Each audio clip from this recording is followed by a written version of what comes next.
And you can create a new file here, and you just select Python.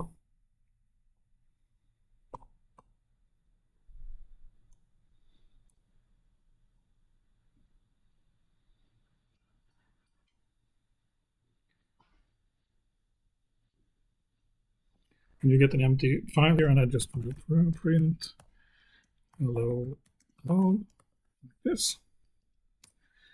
And then you can press, you save the file.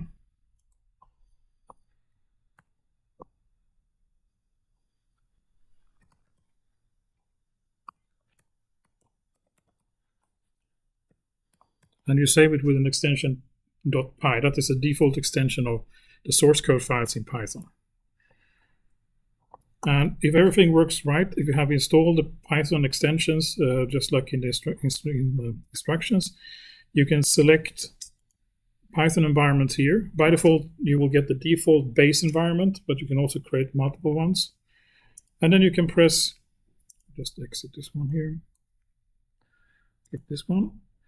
There is a play button here, and if you run that, you will get the output here in the bottom section of the Studio Code.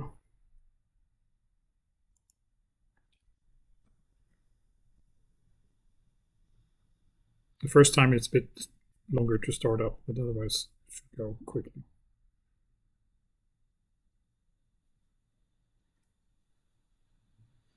Like that. And there you can see here that you have hello world here. So that is from the command line. If you want to do the same thing directly from the command line, you can do Python space and then the name of the script file here, in this kind of test file.py.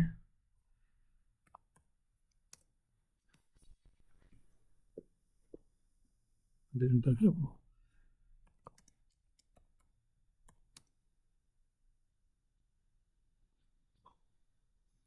Okay, where did I save my file? In a different directory. Oh, that's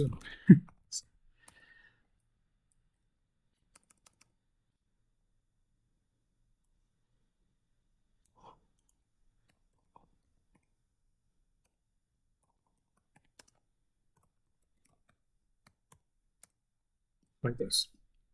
So if you type Python, that starts the interpreter that will run your Python file. So those are regular command line from inside a development environment. You can also start your own local notebook server. You type Jupyter Lab, and you can even give it a directory so that you want to start in a certain directory.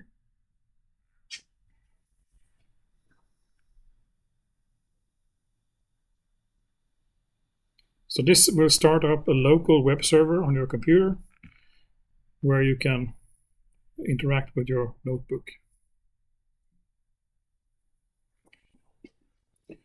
So what you see first is that you have a notebook here, and you can create a new one like this. And here you can, I will work with a notebook later on here. So, but this is the way you can open the notebooks that I provided in the source code, and you can run them locally. And then if you exit here, shut down, you will see that I can close this tab. And you can also see that it exited here on the command line. So these are the main ways that you can run Python code. So let's see here.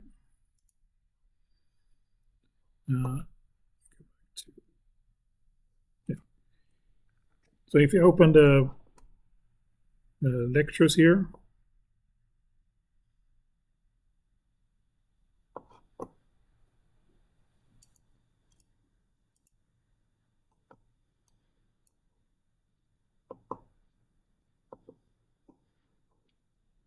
it's super slow.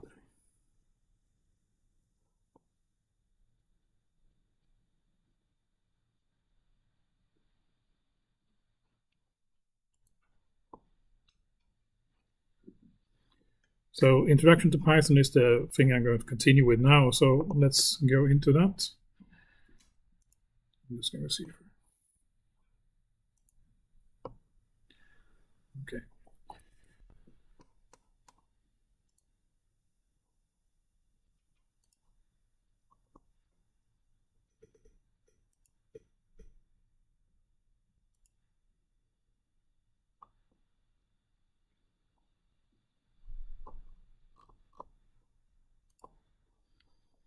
Okay, so let's start with Python, the language here. So the Python language is a fairly new language. It was created by Guido van Rossum in 1991.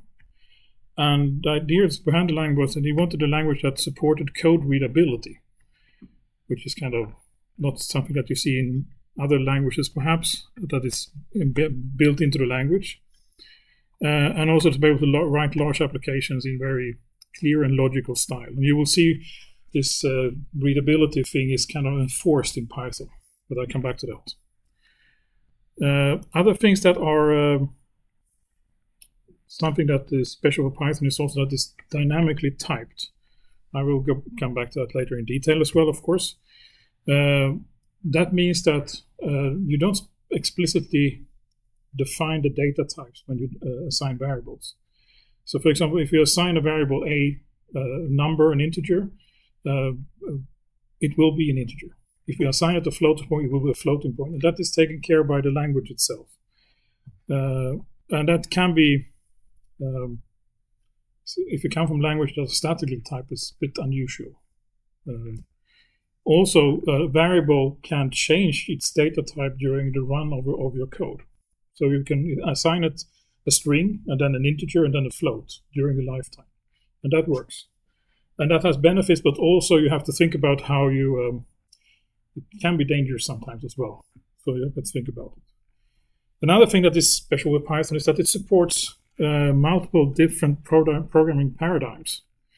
So you can be structural, procedural. You can code everything in Python, in functions and procedural passing around data structures. You can program object-oriented programming. You can also use functional programming styles as well. So you can kind of adapt depending on what you want to implement. There are some versions of Python that you should be aware of. So we don't go through Python 1 series here, but the major release was Python 2 in 2000. And Python 3 was released in 2008. And you have to be aware that Python 2 and Python 3 are not backwards compatible. So you can't take a 2.0. Mostly you can actually take a 2.0 code in most cases, but there will be problems in running it in Python 3. Python 2 has been with us for a long time now, but it has actually reached its end of life. So you shouldn't use 2.x anymore. It's deprecated. But there are still some libraries and applications that use it, but if you start new development, start with a Python 3. And we will be using 3.13 in this course. It will work fine in 3.12 as well. So we don't go through too many of the super new features. The main Python page is python.org. Let's see, both of them because it's so slow here. So python.org is the kind of main site for the core language and the core libraries.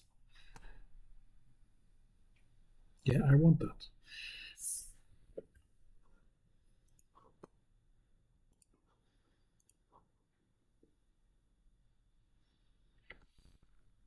So the core language consists of kind of a language definition, but a certain number of runtime libraries that comes with Python as well. And usually when it comes to scientific computing, you usually don't download the python.org Python installers because it doesn't have any of the numerical functionality that you need for scientific computing. So what you then do is you use the Conda Forge installer to install kind of a package set of scientific packages that comes with Python. So you download an installer and you can install the scientific package. Those are also optimized for scientific computing. So for array computing, for example, they build on optimized math libraries, which if you do it from the standard Python, or you can install most of the stuff, but you usually don't get the optimized versions of the libraries.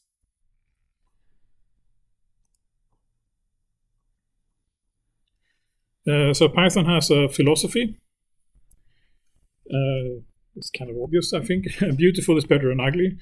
Explicit is better than implicit. Simple is better than complex, and complex is better than complicated. And readability counts. And you will see it directly when I show you some code.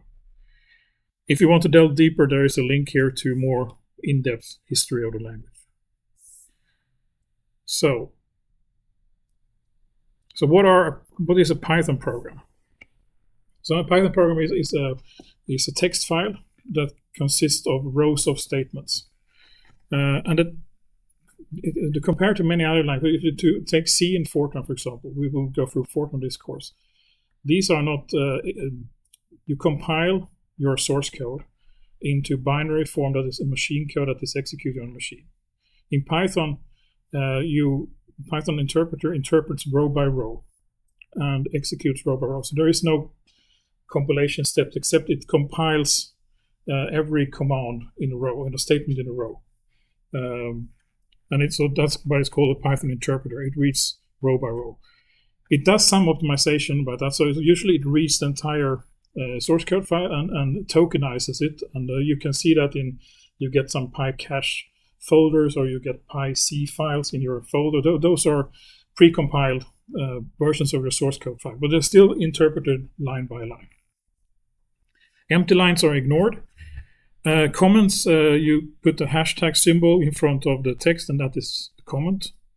And I said before, you name them with a .py extension, then they are kind of identified as Python source code files. That is a standard convention. And to kind of show you the first Python program here, you can see here that hashtag here, these are comments. These first two lines here, I will show you them directly here in the beginning of the course. You will see them in other source code files. And the first line here is mostly used in Unix, Linux environments. And that is kind of something called a shebang, or it tells the interpreter of your terminal what to do when it should execute this file. So in this case, it says here, check what Python interpreter is available on the path and use that to execute this source code file. This here is important if you are in Sweden or in other countries with a different character set that is not the standard ASCII English. So UTF-8, that means that you can write your own characters in the strings. If you don't put that in, you will have problems when you're running your code. So this tells the Python interpreter, you will see international characters in your code. This is a normal comment, hashtag, and then you just put anything there, and it's treated as a comment. Then we have that it enforces structure of the code. And you will see this in multiple places here in this lecture. This is a for loop. It goes from 0 to 7. And you see here there is a colon here. That means that this statement will execute a code block. So every time you see a colon in Python, there is a code block following. And in C, you will have a curly bracket that starts a code block. In Pascal, you have begin and undo, do, undo in Fortran. But here, the code block is indented. This can be a bit, so the formatting of your source code actually defines the code block of your code. So print here belongs to the code block for the for loop. Yes. So in this case here, this statement will be executed in the loop. If I put the print statement here,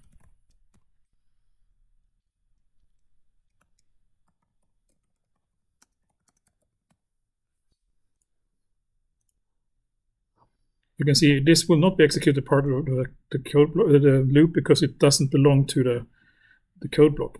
I can easily change that by just doing a tab, run it again, and you can see here that now that's part of the code block. So indentation is important. Now there's always a debate if you should use tabs or spaces. I am a spaces guy, and I usually set my editor to have 4 spaces for indentation. You can see it here also that there are 4 characters here. And you can have 2, you can have 3. Important thing is that you do it consistently. Don't mix the number of spaces when you do code blocks. You will get really strange errors, like, for example, if I put print like this,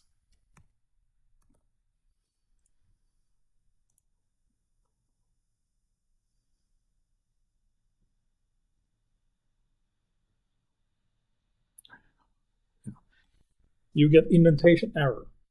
So unindent does not match your auto indentation level. So Python will actually complain that you are not consistent.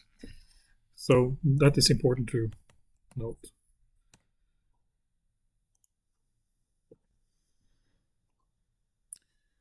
Most functionality in Python is provided as functions. So Python has a really large runtime library, and that's part of the language standard. And a function in Python is, you have first a function name, then you have a parenthesis, and then you have parameters separated with commas. So in this case, the most used function in Python is probably the print statement. And print, this is the function name. Then you have a parenthesis that starts the function parameter section.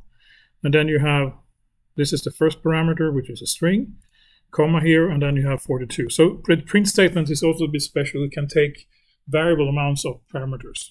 So in this case, you can, and also different types.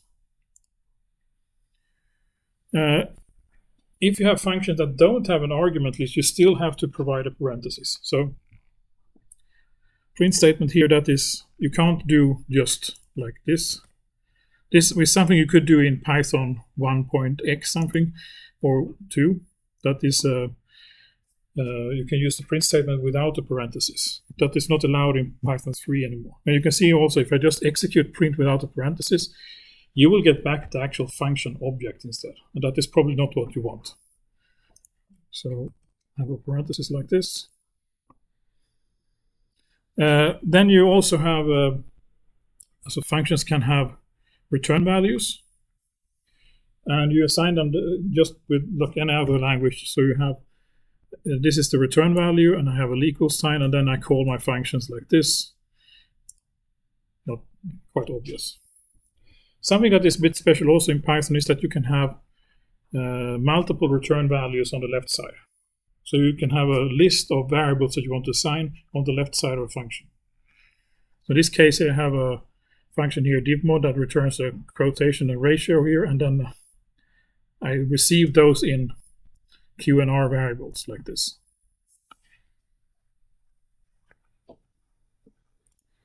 That is also called tuple sometimes. Sometimes you call a function, it says that there is you don't have enough parameters to assign to. Then I think you can just remove that one. See what it says here.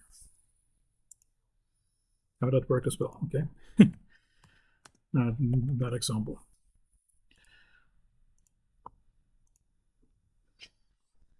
Yes. So next part is storing and referencing data. So of course, any language, the kind of fundamental thing you want to do with your program is to kind of modify data, work with data, process data. And as I said before, in Python, you don't have to specify the actual data type of your variable. You just assign it something.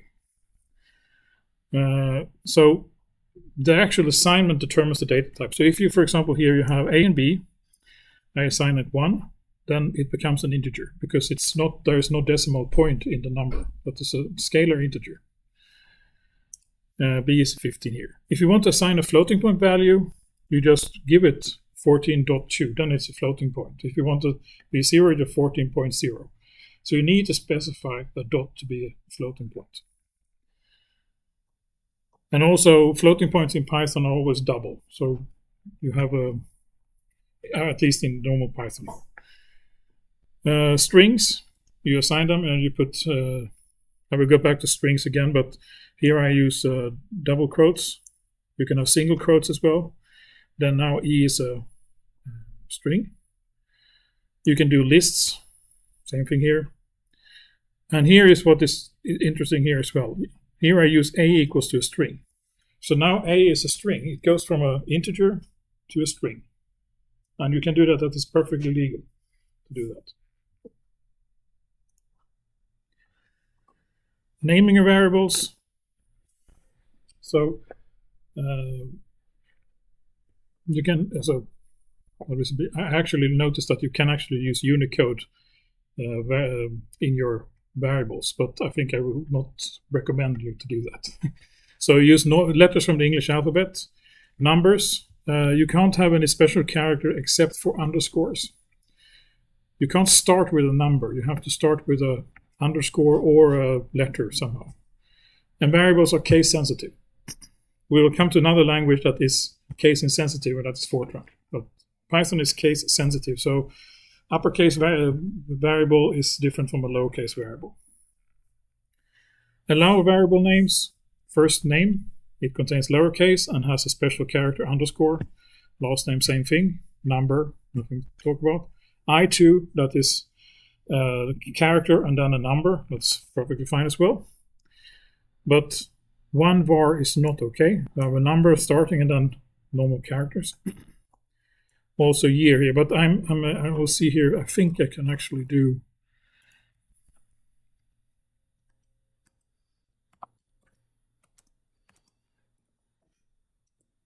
Yes, you can have Unicode characters as variable names as well, but I will not recommend that.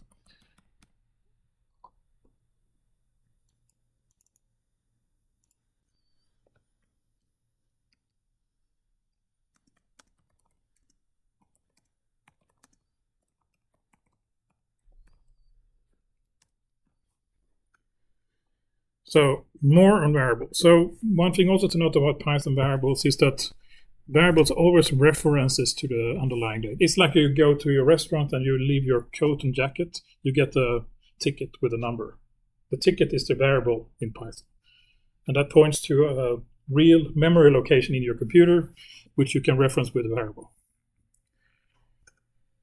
So just kind of, when you assign a variable with something, there's a two-step step. It creates a variable reference and also it allocates the memory for the value. So in this case here, variables created A, and you assign it 42. Memory will be allocated, and A will reference that value. So in this case here, I have A here is the variable. It points to the memory location with the 42, and B points to 84. And then you can ask yourself a bit, what happens if you do A equals to B? In other languages, there is a copy being made. But in Python, the result will be the same, but what actually happens is this. A points now to 84. So A equals to B. So A now points to the same memory location that B points to. In this case here, it's 84. So the 42 here is kind of disappears. It will be garbage collected. So in Python, when something is not used, it will be automatically removed at some point. And then you can do A equals to 21 again. And now it looks like this. So now I move my pointer to some other memory location here, and B still points to 84. There is a function in Python called ID where you can actually get your ID of your object to see if they point to the same thing, just to kind of, if you're overly curious, you can do that. So here I have same operations I did before. So in the first step, I just assign two different memory locations or integers. I check the IDs, then I do A equals to B, and then I print out the IDs of both of these variables again, assign A equals to here. And if you run this example here, you can see here that Now we have two different IDs here in the first example, A equals to B, and then we have two equal ones here. Both point to the same memory location. And then we do the same here. Now I get a new memory ID for 21 because it has to allocate a new memory for the integer.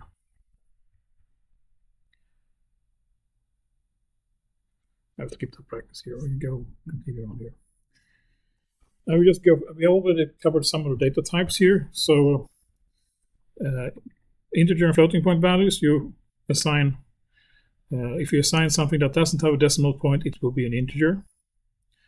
If you assign something that is with a decimal point, it will become a floating point. And if you print them out, you can see here that if it's a floating point, it will have a decimal point printed out as well. And if you are in interactive prompt in a notebook, if you just enter the variable name, it will be printed out automatically. You can also do like this. You can do print A as well. That has the same effect. But in an interactive book, you can do like this. Operators, exponentiation, you have double star. And also the order operation is from top to bottom here. So unary operations, that's negate a value, multiplication, division, floor, addition, subtraction, comparisons, Boolean, not, and, or. And also some of the differences here between Python 2 and Python 3 is actually how it treats expressions like this. If you have integers divided by an integer. In Python 2, this would be an integer expression, and we will return an integer. But if you run this in Python 3 and above, it will be a floating point. So just beware that there are these subtle differences between 2 and 3 if you get old codes. Same thing here, 7 divided by 3 would be an integer division in older Python. And here, same thing here. There is also a special variable type called Boolean, which is also called a flag. It can have either true or false. And you indicate that it's true by using the special keyword true. That will assign it a value true. And then it becomes a floating point variable. Same thing here, if you want to assign it a false, you have a false with uppercase. That has a special meaning. Another really common variable type is the list. And this is, I would say, one of the most used data types in Python. It's also one of the more flexible data types. Not for numerical computing, but for anything else.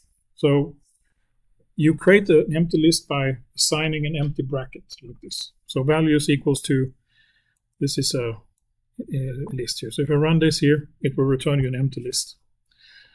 You can assign values to the list by just adding values with comma separated. And you can also see that the list can have different data types. So you can have integers mixed with floating point and strings. You can have lists of lists, so you can have multiple lists inside lists. You access the values here by giving the list name and then a bracket and then the index of the value. And all arrays are indexed from 0 in Python. You can't change that by default, you start with 0. So this is the third element, so it should be 0, 1, 2. So it's number 6 here. So it seems to be correct. You can assign values to you can assign values to list by doing the same thing. You do values and then the bracket and then the item you want to assign, and then you do assignment and then you give it a different value here. So now I changed the string here to jump here. And a really nice feature is if you use negative indexes, it goes to the end of the list, which is kind of useful. You don't have to kind of check the end. You can just do -1 and you end up at the end of the list. So in this case, if I do values -1, I get this number here. And then I can continue. I go -3, and then I just go from the end. So -1, 2, and 3. And then I go to this value here. Really nice feature, I would say. So quickly get the end of a list, you just hit -1. What happens if I access things outside a list? You get the index error exception. I will go through exceptions later, but this is usually the format of the error. It will say where it occurred and what kind of error it is here. And now something going back to the things I discussed, that everything is a reference. Same thing with a list. Things that are added to a list are references to data. So in this case, I have values here that is a list. And the list itself contains a lot of these yellow pointy things, which are pointers to actual data. So here you can see points to number 1, 3, 6, 4, high, and so on. And then here I create a list, and I assign B here the value at position 4. And then we'll just check here what that value is. So you can see here I print out BIDB. I can see that I have this number here. And then I just do values 4 here and ID values 4 here. And you can see here that it's the same.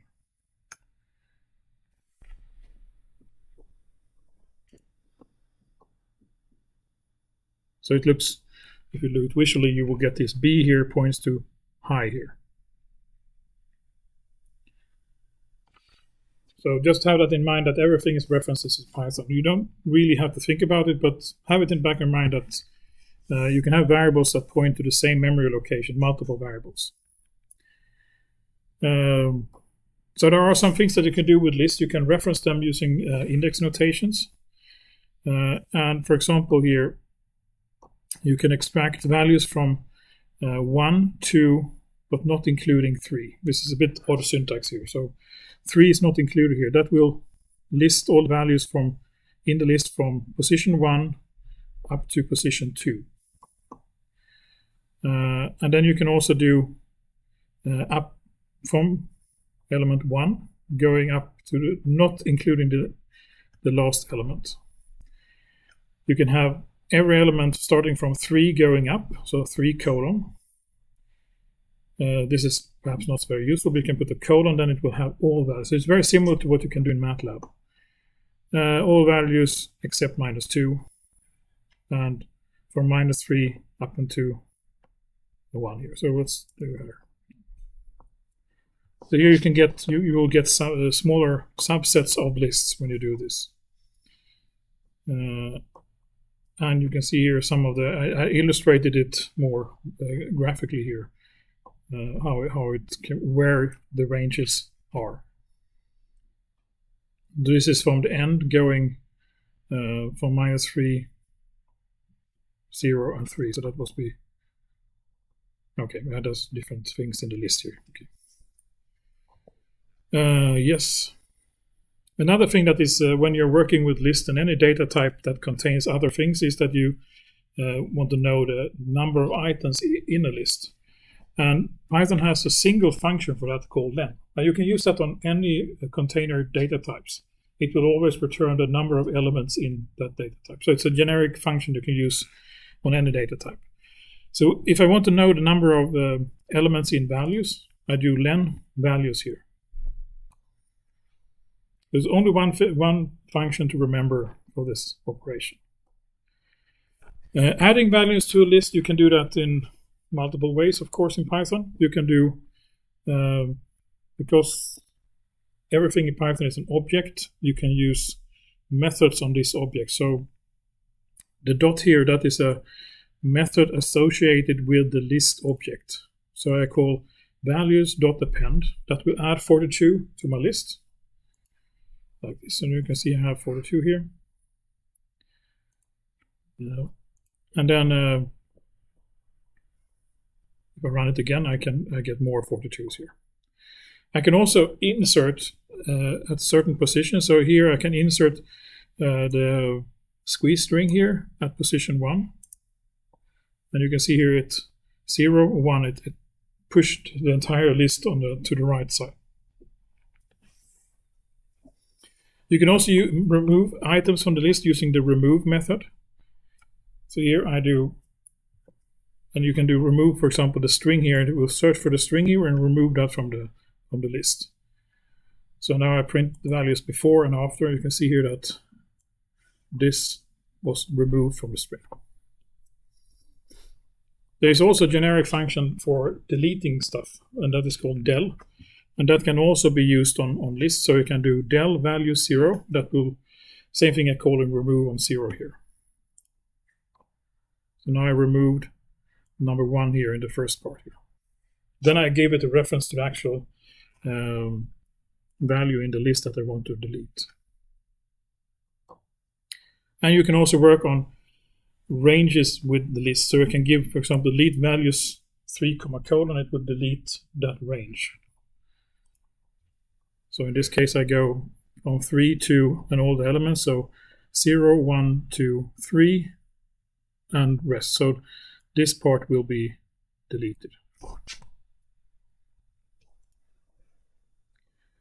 It's also possible to use the list as a stack data type. And a stack is something where you can push something and you pop data from the end of the list. There is no push, you use normal append. And then you can pop things from the list. So in this case here, I call the method pop. That will pop an item from the end of the list and return it back. So now I have the value here in B, and it's gone from values. So that will remove the end of the list here. So in this 4 here, you can see here I get back the value 4, and then after the item 4 has gone. And if I run this again, it will remove even more items. So, clearing a list, this is also something that is important to know because we are talking about data as references. So in this case here, we have a list here, A. One intuitive thing would be just assign a new list that is empty, which works. However, if the data is, there is data in the list that was referenced by other variables, they're still referenced by those. So in this case here, I do B equals to A. So I say B is the same, references list A, and I assign an empty list to A. And now what really happens here? B is still a list. So what I did here is that I created a list. I told B equals to A. So now B points to the same list as A. And then now A points to an empty list. But the old list is still there, and that is pointed to by B. So now you see here, this is the same values. If you really want to clear the list that A points to, then you can use the clear method. So now we do the same thing here. We do A equals to a list.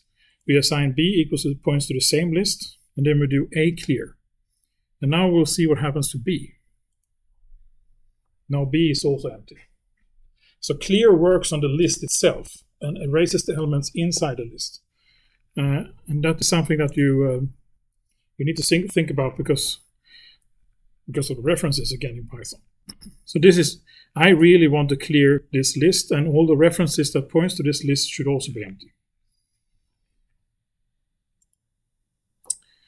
Nested list. So Python list can contain any data type. It can also contain other lists. So you can have multi-level lists. Multi-level lists, yes.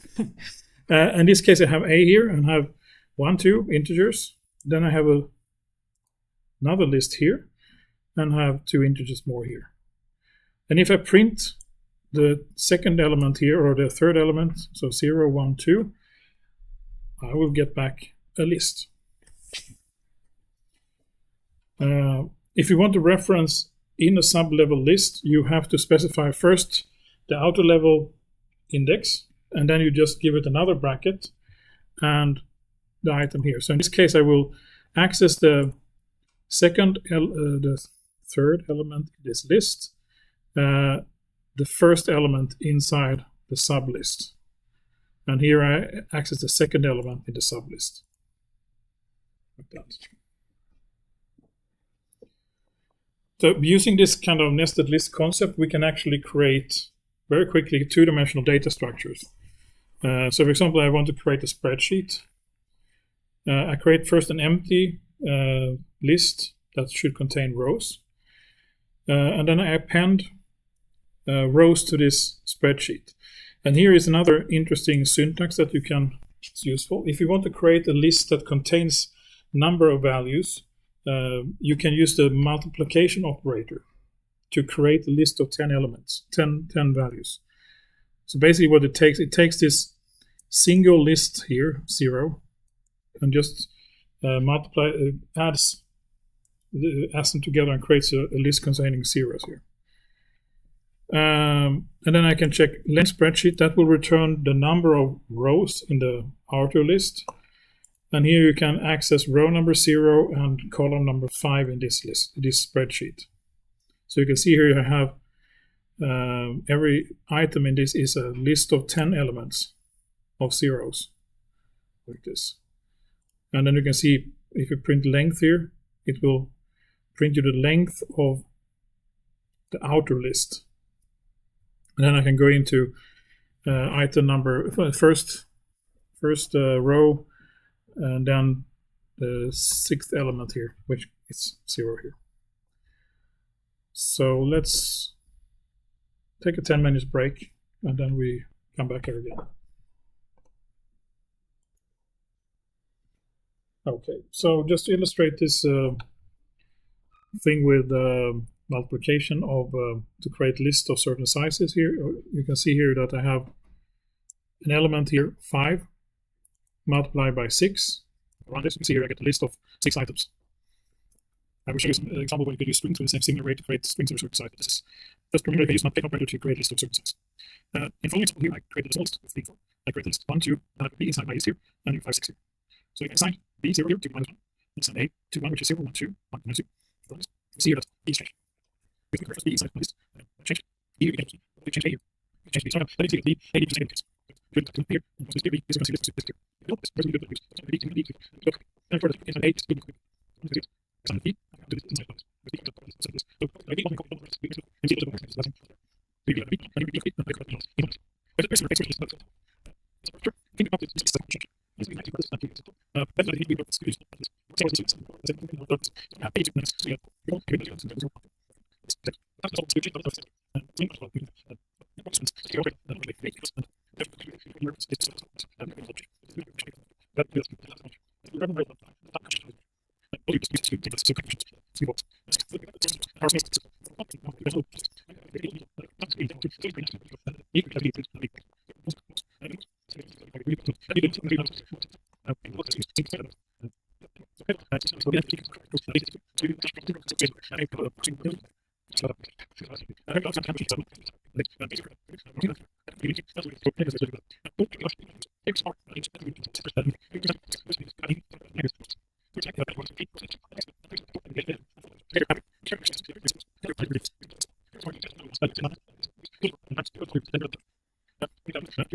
Works with characters in the string.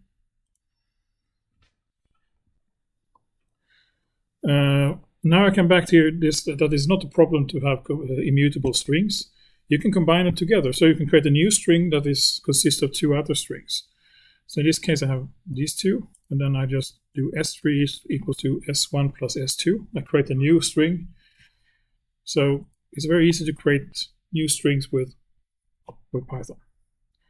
Repeat these strings, come back to the multiplication operator again. So for example, if I want to write a nicely result report in my program, and I want to have underlines in my sections, for example. So here, this here, I want to be a section in my report, and I want underlines here. So then I can take a dash character and just multiply by the length of the string S1. And then I get this. It's so cool. So I have seen this so many times, this kind of construction, that you create something and then you just query that and you get the perfect underline in your output. I will go through object-oriented programming here, but just remember that Python is an object-oriented language. So every variable basically is an object. And many of these objects that are like the lists and tuples and strings, they are objects and they have methods that you can call on them to do things. And one very nice feature is the split method that you can do in a string. So in this case here, I have this sentence here. It contains a lot of words, and then I can do just s.split, then I get a list of words. I can also tell it to split on certain characters. In this case here, I have a string, and I have a comma here with the spaces here, and I want to split it on the commas instead. So then I can do split, and then you can see here it has a comma and a space. And if I convert that will convert that to a list of strings split on the comma signs. Now we get some kind of really weird stuff here. So you can actually go from the other way around. So if you have a list of strings, you can combine them to a string. And then you can use the join method. And join method is a bit special. It takes the thing that you want to join, it comes after, and the thing that you want to put together in the join comes in the beginning. So here you have a space here, so I want to join my list of strings with spaces. So I take a space, I say to the space, join with this list here. And you can join with a comma, you can join with an empty here. So all of these produce different results. So in the first case, I will join with a space, and you can see here I get the string back with spaces between. This one here will take a comma and put commas between the things and create a new string. And then I just have an empty string here. And then it will just combine everything together to a single string like this. It's a bit, you have to think backwards. You think, what do I want to join with? And then put the list from that. And I will create a new string from that. So that you go split, puts things breaks things apart, and join puts them together again. Another very common operations in strings is you want to find something in a string. You read something from a file and you want to see, okay, does this contain some certain things? There are different ways of doing that. One easy thing is there is an operator called in Python.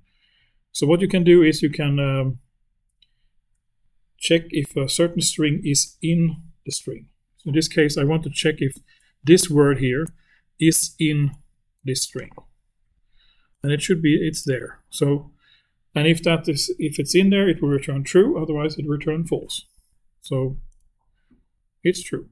But if I check for something else, like this shouldn't be in there, then it's false.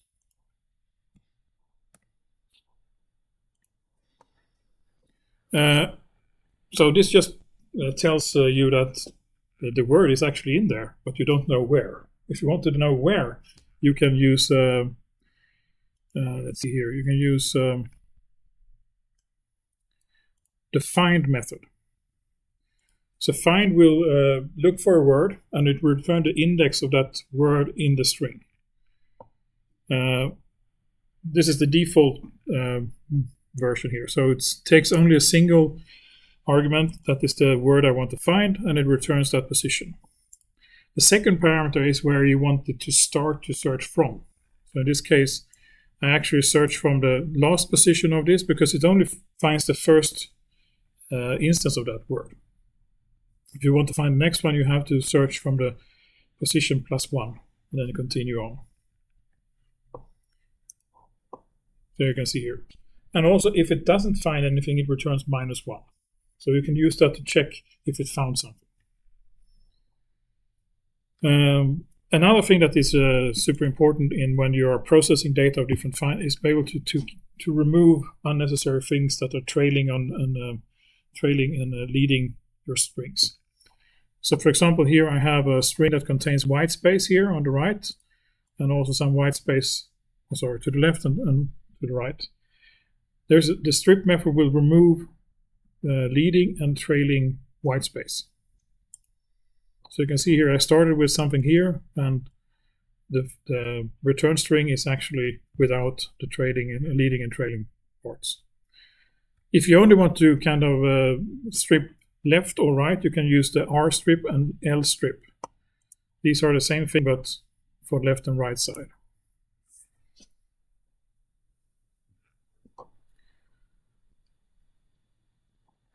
So if you want to try, if you have your notebook up, you can try yourself here.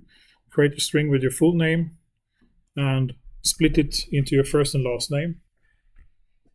I can skip that one.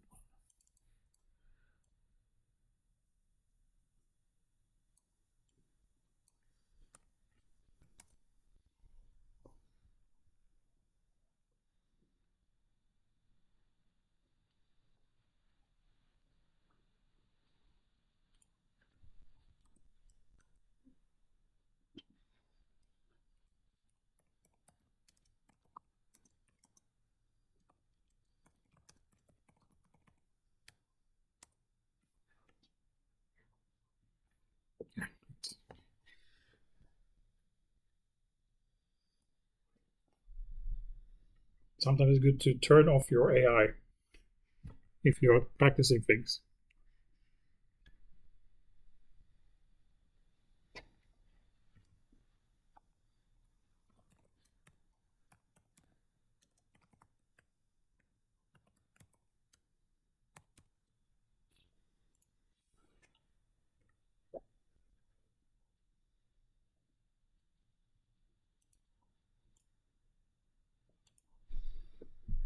We also do like first.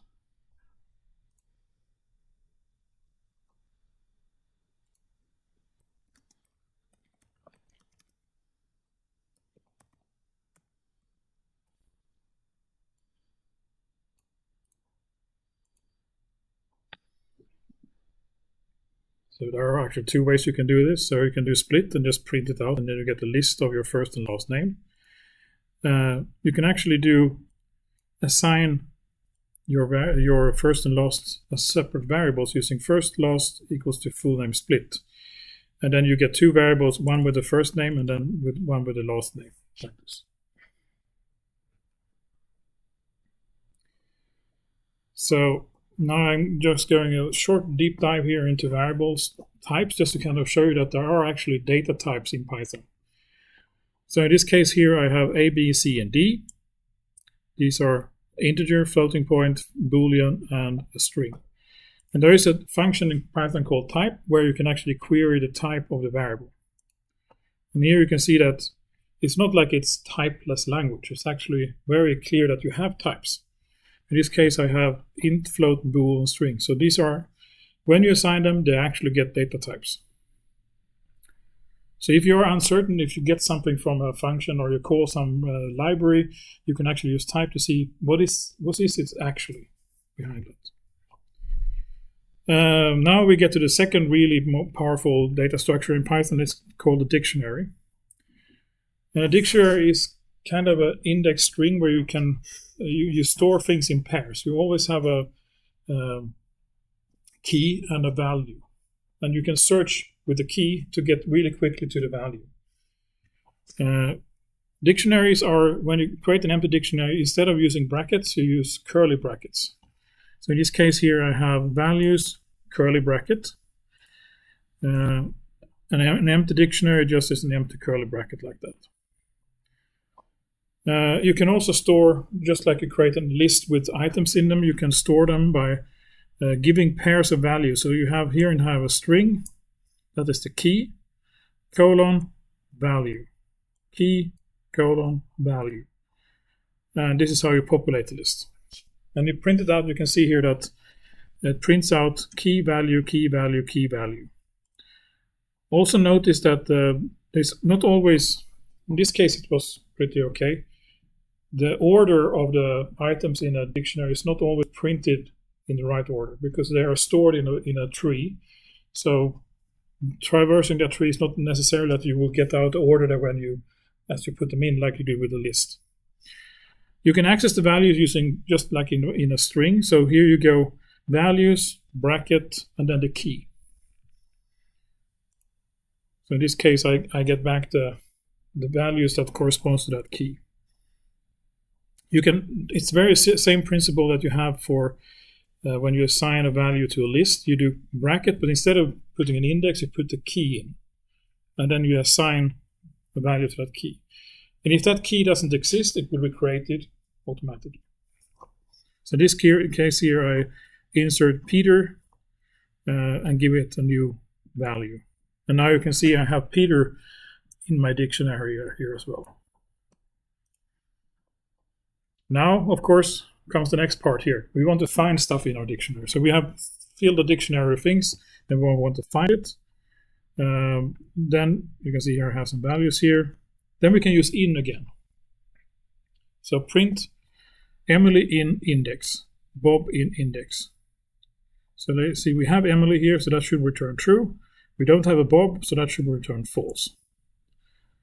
And that is correct. And this operation is a fast operation.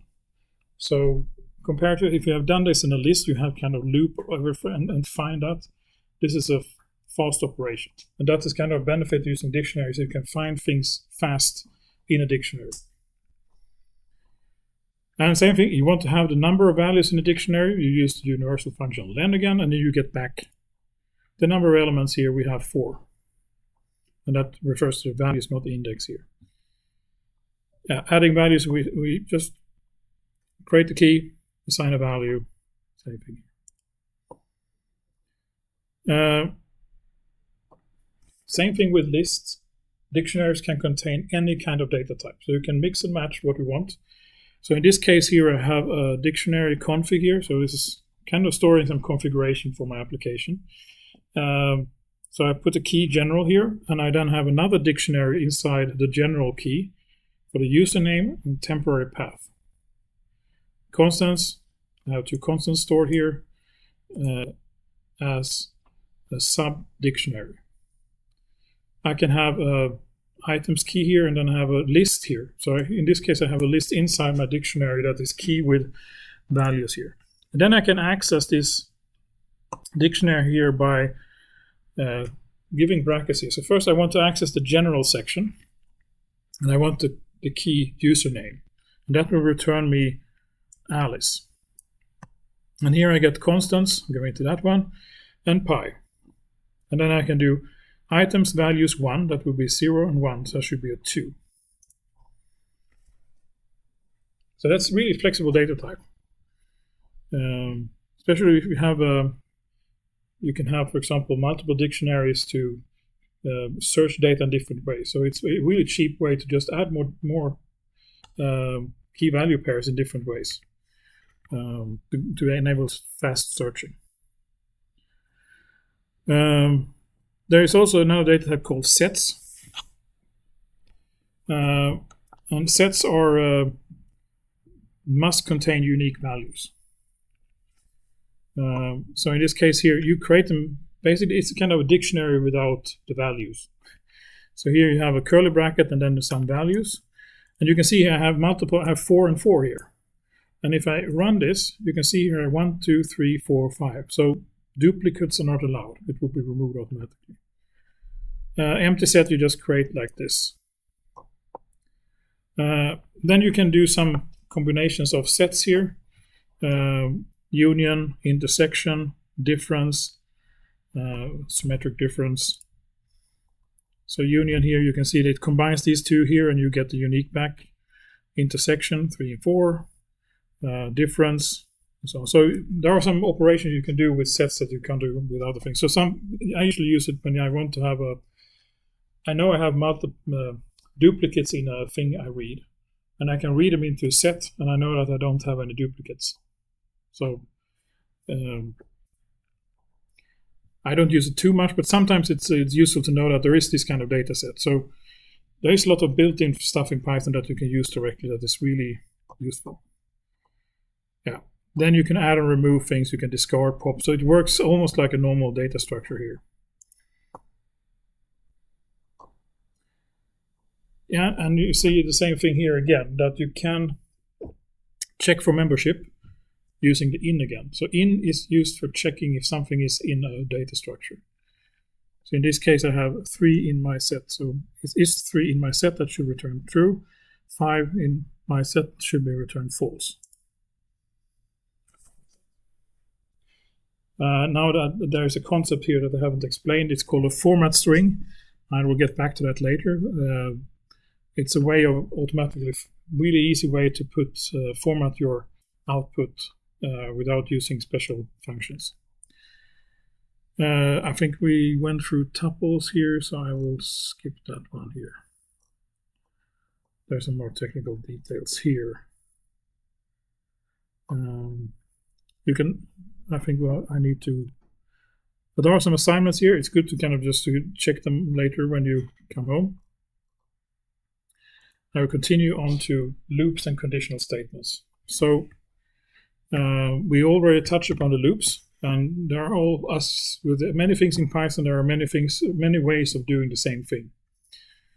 And also, just note that to do loops, you need to know the concept of code blocks. That is, the things that are part of the loop is indented in the code here. So if you want to repeat a code block a certain number of times, you can use the range function. And here you have in a bit different concept here. So for I in range 10, that will produce a sequence from 0 to 9, like that. So range will return a sequence that contains 10 elements starting at 0. So they go from 0 to 9. Same thing here, you can have an end, you can have a starting point and an end part of the range. You always have to remember this, the number here is not in the sequence returned. So it's less than. So 5 to 10. And then the third parameter you can use in range is the step length. So in this case, you can do starting from 5, going up to 20 with a step length of 3. And you can say 5, 8, 11, 14, 17, 20. So this is when you need, so in this case, you need in the I variable, you need that for some kind of operations in the block. But in many cases, you are really not interested in the actual variable of the number. You would like to have the value of the things that you're in your data structure. And that is where Python shines. You can iterate over a list. And then you just do for value in values. You're not interested in the position. You just want to go through the list without processing in this some way. And then you can do for value in values. So first iteration of the loop, the value will be the first value in the list, and it will continue iterating over the loop like that. No need for an index variable. But if you really need the index, you can do that. So in this case, I have two lists here. I want to print out item of both from both lists. You can do for I in range, and then I put len a. So that will put the number of elements in the list, and you get a sequence back from 0 to the length of a. And then you print out ai, bi, like this. So that's why when you need really a loop variable, then you can use the range here. There's also a way of getting a loop variable without doing this range here. You can actually do using the enumerate function. So here I have a variable a, and in some way I want to have the actual loop number somehow. Then I can just do enumerate a here, and then for I comma value in enumerate a, then I get the number of value from 0 to number, and then put I here. And just to kind of show what you return here, so if you just print list enumerate a, so you can see here, enumerate a will kind of return you something similar to this. So in this case, you get the first one here, I, that is the 0 here, and then value is 5. See here, and it's stored like tuples inside a list. But if you, the reason I did the list here is because if I just print enumerate here, it's an enumerate object. So it's actually not extracted to a list. It's actually We don't. It's more efficient to not convert it to a list and then loop over that. So it actually, Python knows how to loop over this enumerate object here.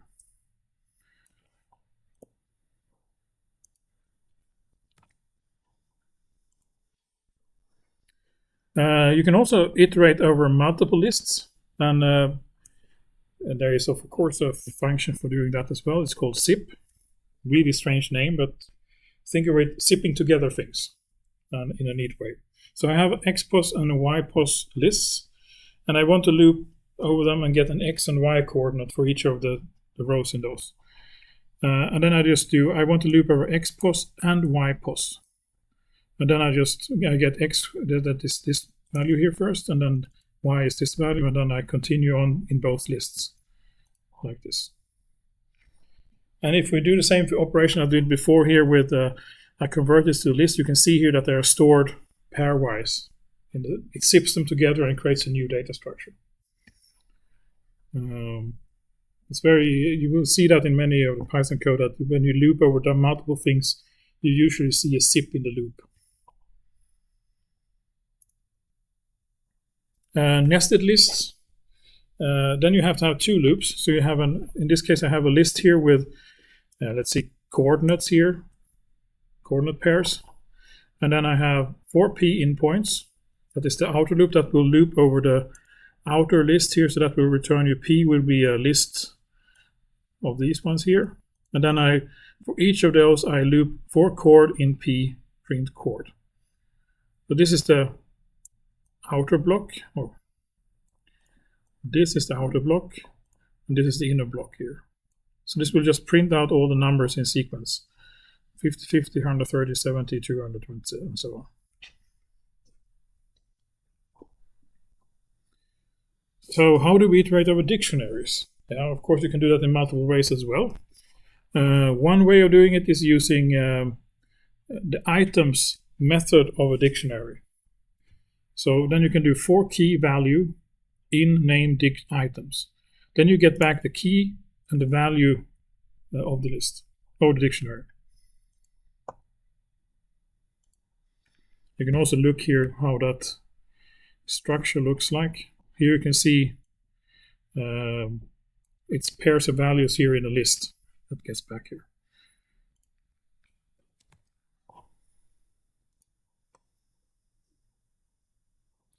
You can also just loop over keys. So then you do name dict keys.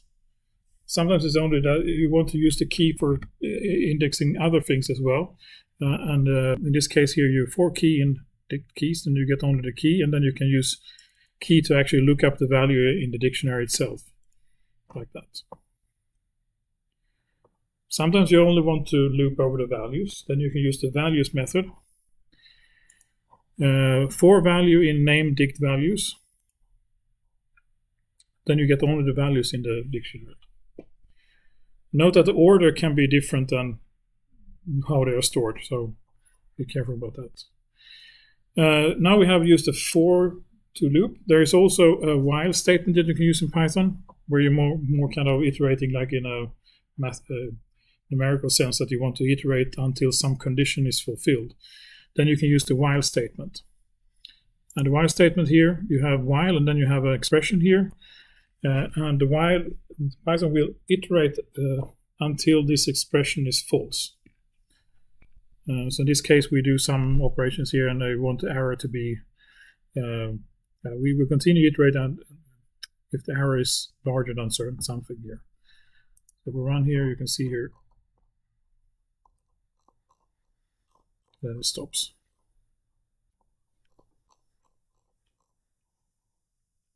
You can do endless loops as well with this.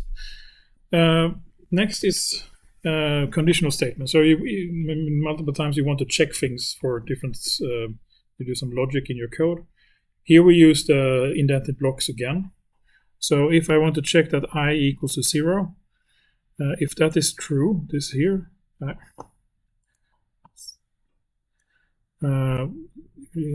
why do I always get this? Oh, thank you. Yes. So the indentation here is executed if the if statement is true. If the else statement is here, it will be printed. This is true, and otherwise it's printed this one.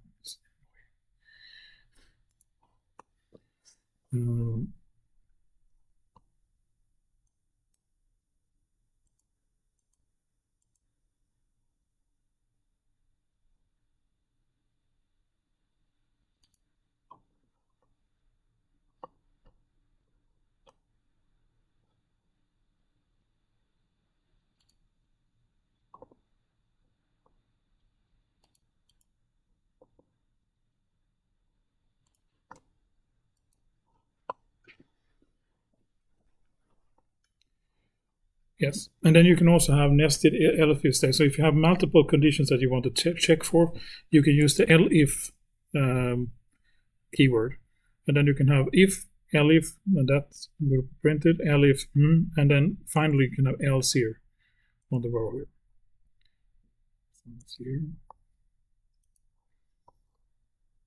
And of course you can nest them as well, and you can see here all the time that you have this indentation here. So this is the first block here for the, if this is fulfilled, this is the entire block for the else statement here, that is indented once again. So it's a bit unusual if you come from other languages where you have a really clear curly brackets structure. Here is actually, you need to make sure that you have 4 here, you have 4 here, but, consistently. You can have 3 as well, but you need to be consistent.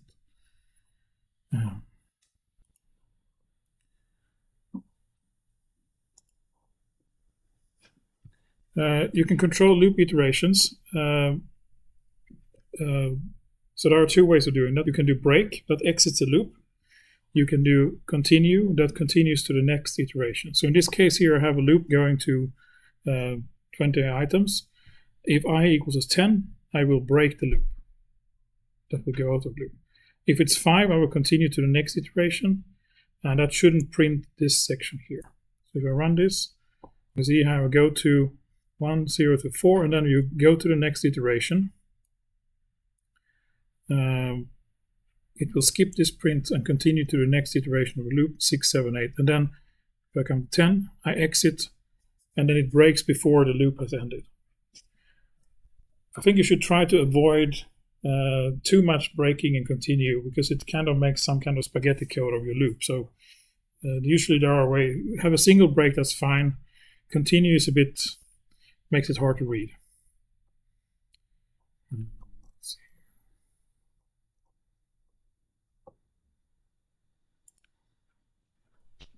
So functions and subroutines. So we have used functions up until now, but one way, what you want to do in your code is to be able to create your own functions to kind of make your problem more manageable. So in this case here, I have you create new functions using the def keyword, followed by the function name and the parameter list, and then a colon, and then the code that should be part of the function needs to be indented 1 step to the right with 4 characters. So you see, if I executed this, nothing happens. The only thing happens is that the functions has now been defined. So now the function is available to me, and I can just print it here, and then you can see that it calls a function. You can have parameters. So here I have a print value, and then I can see I can print b here. This is just a template here, so a here doesn't have the same. You can call it with a different variable name, like this. However, what do you think this will print? So if I have this one here, I call the function with 42.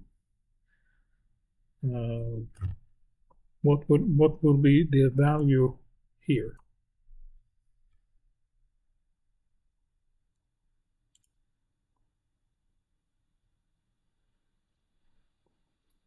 Try it.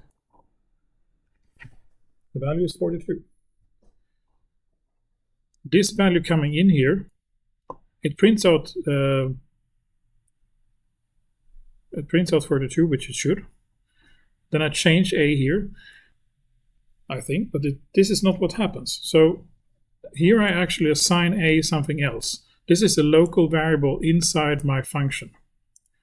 It's not visible, so I will not change this one here outside. This is just inside here will be 84. From outside it will be the same variable here. So nothing happens. So you can't change any of the parameters going into a Python function. There are some examples. So, for example, if you pass a list, you can modify the contents of the list. That's possible, but you can't change the variable inside a list. You can do it locally, but it will not affect the variable outside. To illustrate this, you can see here that I have a function called modify list. Call it with 1, 2, 3 here, and then I assign value 0 here to 42. And that works. So you can pass a list in and you can modify the list inside a function. But I can't assign something else to the, I can't do, for example, a equals to 20 here. It works, but nothing changes. So this is have no use. How do you get back things from the function? You return things from the function. And so, for example, I have a function f of x here. I can return sin of x. That will return you the calculated value of sin of x. I can return multiple values here as well. Then I just list them x, comma, the next value. So in this case here, I print out the value of the sin x.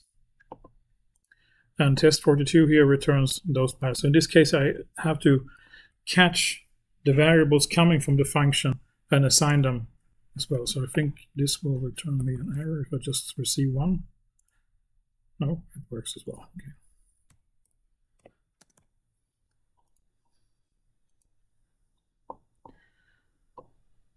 Yes. So before we quit today, I want to go through some of the organization here. In Python, you organize your code by putting them in source code files, of course. But there is a really nice thing with source code files, Python source code files. They are also modules. So a module is a library of functions or variables or whatever. And for example, a module here, you have the math module in Python that imports the math functions. And you run them, and you get access to the math functions inside this module. Not recommended, but sometimes it's some libraries have different convention how they want to be imported, and you have to check that.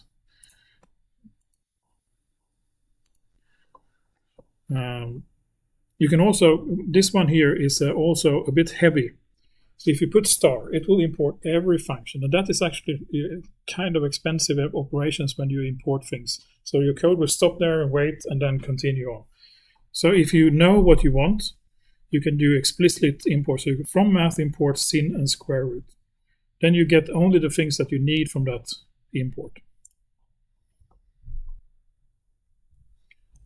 But the nice thing here, now math was a built-in module. It's actually a compiled module, C module, so it's part of the Python standard. But you can create modules really simple yourself. You just save a Python file with a name. That is a module. So if you put them all in your same folder, you can import them. So in this case here, it's a bit difficult to simulate this in a notebook. So I have so this is what I want to put in my module. Now you can see I don't have an executable code. I only have a function definition has an import statement here. So what I will do now, I will download that from the repository. So now in my file directory here, I will have a prime.py. That is my module. And I can use that by doing import prime. Nothing will happen. And then I can do, now I have all the functions I have available, or I can call them. So I can do is prime here, yes.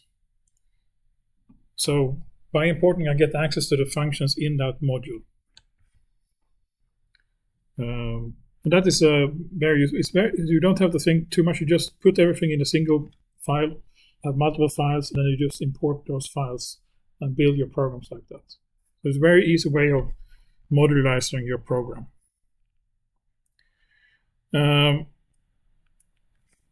So I also cover some of the aspects of a main program. So in Python, you really don't have a main program. If you run a script, it will start executing from beginning, go to end.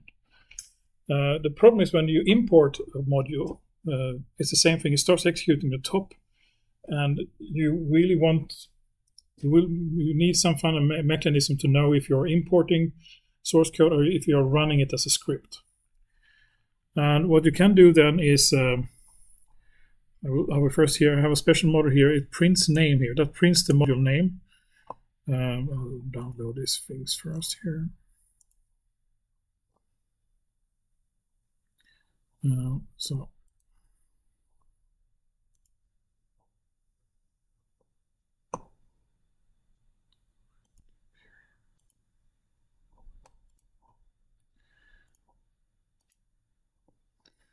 So in the prime, this prime extra here, I print out the name here. So if I do the import here, it prints out the module name. If I want to run this as a Python script, just like the beginning, we either type Python and the script name. I can simulate that in my notebook by doing run. If I do this, it prints main. So if you execute a script, it will not get the module name. If you import it, it will be named with the module name. And this is how you can differentiate till a Python script, it is executed as a main script or imported as a module. So what you usually see in your code or in Python code is you have something like this: if name equals to main. So in this case here,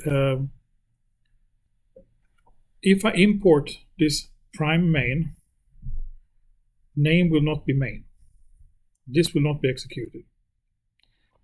So if I do run prime main, it will execute this. If I import it, it will just be imported. So that is kind of just a way of making sure that you can use a module both by executing it, but also importing it.